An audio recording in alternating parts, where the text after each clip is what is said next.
We wanted to spotlight fraud that is claiming victims across the country, where someone calls up and asks you to invest in a movie deal. They give a big talk, big pitch, drop names of famous actors, promise that you have your name up in lights, and I guess people get starry-eyed and decide to take the leap and send their money.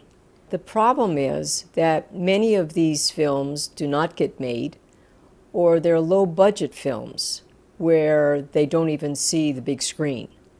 And the investors do not make a return on their money. So we decided to put our investigative team into action.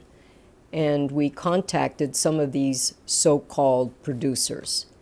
We inquired about making an investment into their movie deal and engaged them in conversation, built up over a matter of months a relationship on the phone.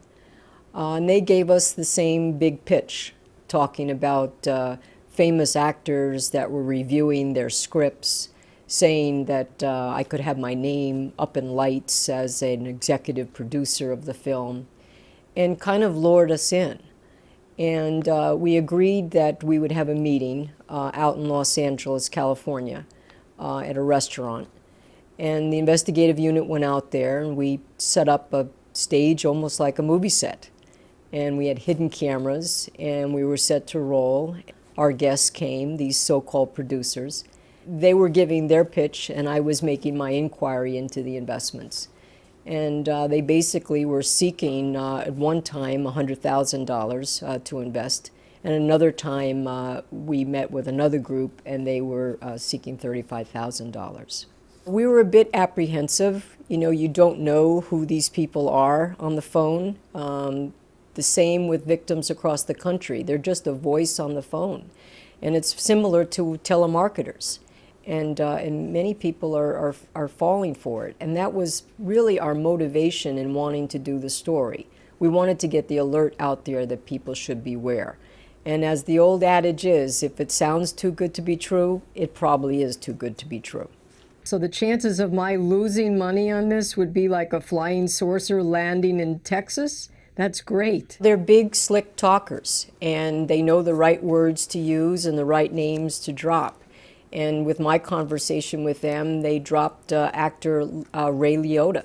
And they said that he was going to be in the film, this horror film that they wanted me to invest in. Ray Liotta, you think will be in it? Yeah. Has he already signed on to it, or?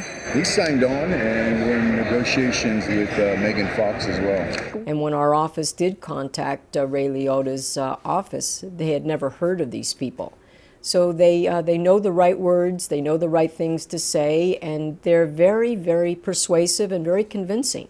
What if the movie flops? I mean, will I get anything back? Yeah, even if it flops, you'll double your money. And even for somebody that knew that I was apparently being given misrepresentations and I was apparently being lied to, I was even getting lured in.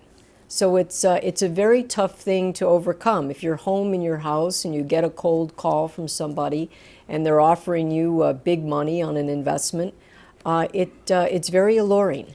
We contacted law enforcement to ask them about this fraud, and they said that the fraud was not so much on whether they were going to guarantee a return on your investment, but they said that it's the lies and misrepresentation that is the problem. What makes it illegal is that the investment is sold through lies. When you lie about the amount of money that's actually going to make the movie, when you lie about the percentage of proceeds that will go back to the investor, that then becomes a fraud. We're finding across the country that many people are falling for it. So we were interested in investigating this, and we thought that we were very successful in our undercover operation.